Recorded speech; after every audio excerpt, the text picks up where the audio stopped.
Ya, ini dia kondisi Al Ikhwan ya, masih baru seperempatnya lah, belum ada setengahnya. Hari ini dibutuhkan pasir cor, jadi aku hari ini ngambil pasir cor 2 mobil ya, karena dananya memang cukup buat 2 mobil ya. So, bagi kalian yang nonton itu hari ini jangan lupa untuk kalian subscribe. Nanti hasilnya aku akan buat Masjid Al Ikhwan dan juga masjid lainnya yang ada di kilometer 7 Perawang dan lainnya. Thank you.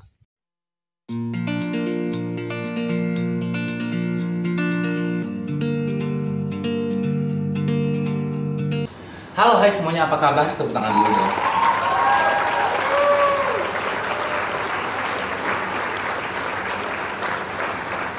Kembali aku Tony menemani teman-teman semuanya, dan jangan lupa untuk subscribe channel aku dulu, like, komen, dan juga share ya. Seperti biasanya semua video aku selalu di awalnya menginformasikan bahwa seluruh video ini hasilnya diberikan untuk kucing jalanan dan untuk pembangunan masjid agar kita semua mendapatkan pintu pahala ya, pintu surga ya, gitu, amin. Karena ini amal yang sangat berkelanjutan, meskipun kita telah berada di alam sana, amal juga tetap akan berjalan kok ya, amin. Oke, dan para hijau ke Tanjung Blo terhormat ya, kali ini aku akan membahas masalah soal mengenai hukum karma jual beli adopsi kucing gitu ya. So, bagaimana pendapat dari saya sendiri secara pribadi? Kita langsung markicot deh, mari kita check this out. Teman-teman, untuk yang disebut hukum karma jual beli, jadi gini loh.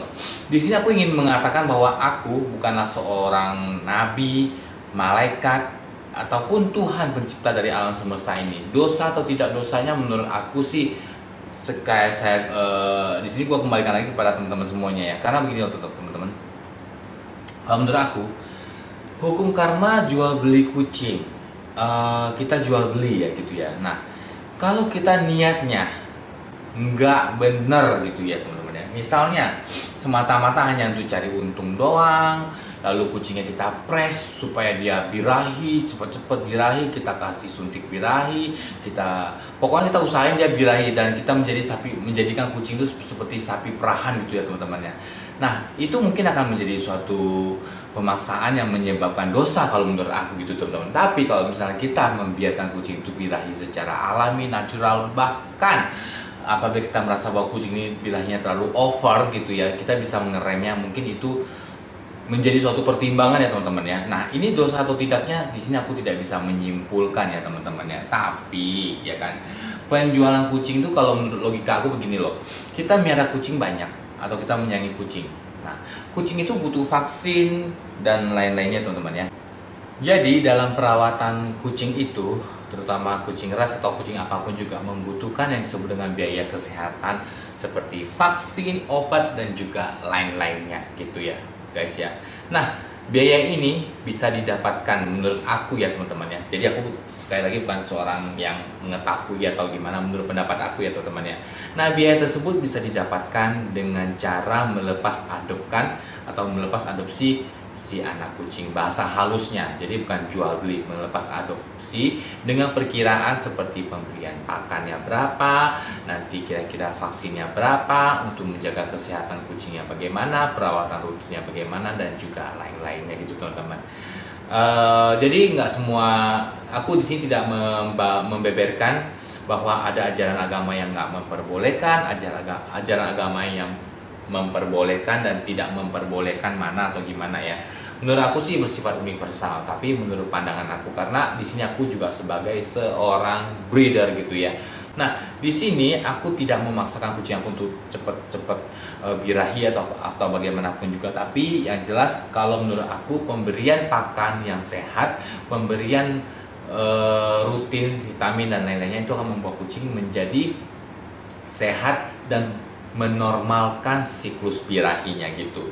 Termasuk kalau birahi di luar kewajaran, jadi sesuatu yang berlebihan itu tidak boleh dan merugikan kesehatannya. Maka aku akan mengatur 1 tahun hanya 2 atau 3 kali, minimal 2, maksimalnya 3 kali untuk dia kawin, untuk kucing yang ada di rumah aku, sehingga terpenuhi semua pakan, biaya-biaya perawatan, pengobatan, dan juga beberapa perawatan kucing yang ada di rumahku. Banyak sekali yang aku adopt ya, ada juga kucing kampung dan juga lain-lain, dan itu membutuhkan biaya yang sangat biaya yang sangat-sangat besar ya. Sementara di sini aku bukanlah seorang keturunan dari kaum sultan atau seorang bangsawan, orang kaya, pengusaha dan lain-lainnya. Atau mungkin aku juga katanya yang memiliki memelihara tuyul atau biba ngepet ya.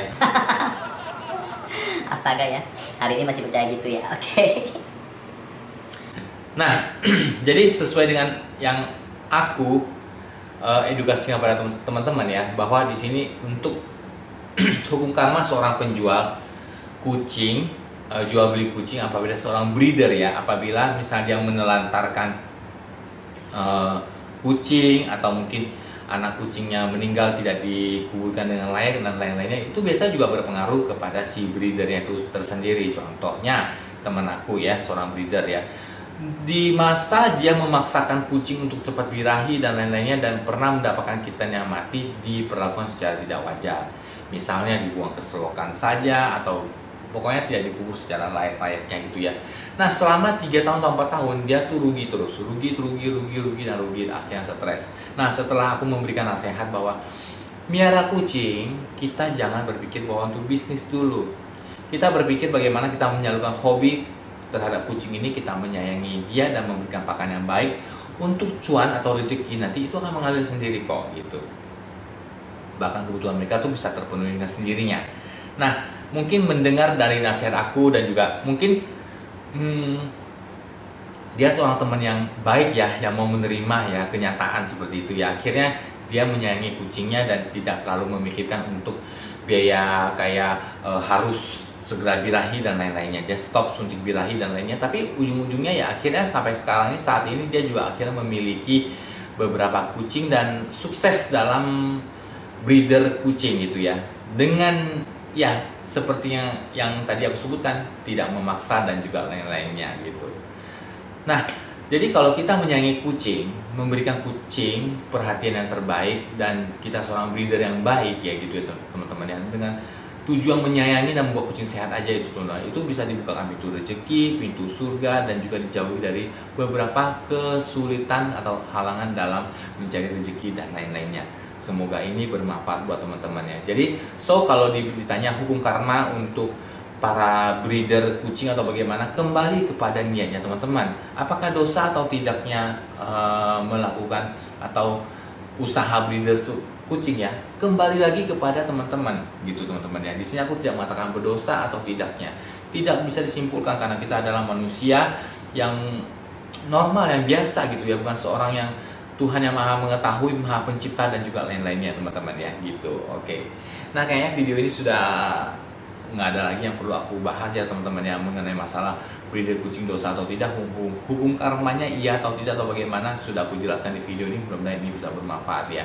Dan untuk kucing teman-teman supaya sehat selalu, lincah dan juga tentunya gemuk gitu ya. Nah, ini ada satu serum super antivirus, bisa diberikan langsung paginya, sorenya langsung auto lahap makan, bisa mengobati penyakit FIP, distemper, kaliki, infeksi saluran kencing, saluran cerna, dan juga seluruh penyakit kayak panas dalam dan juga kayak klamdiosis ya, yang mungkin dia jalannya mungkin agak miring-miring gitu ya, agak cacat gitu ya. Ini bisa disembuhkan oleh serum super antivirus dengan harga Rp120.000. Ordernya di link di atas, nomor WA di atas ya. Dan mudah-mudahan video ini bisa bermanfaat buat teman-teman. Sekali lagi teman-teman ya, aku ingin ucapkan terima kasih dan jangan lupa untuk subscribe channel aku, like, komen dan juga share. Wakanda, waktunya pun sudah ada. Salam kopi cyanida untuk nikahi janda. Bye Olda.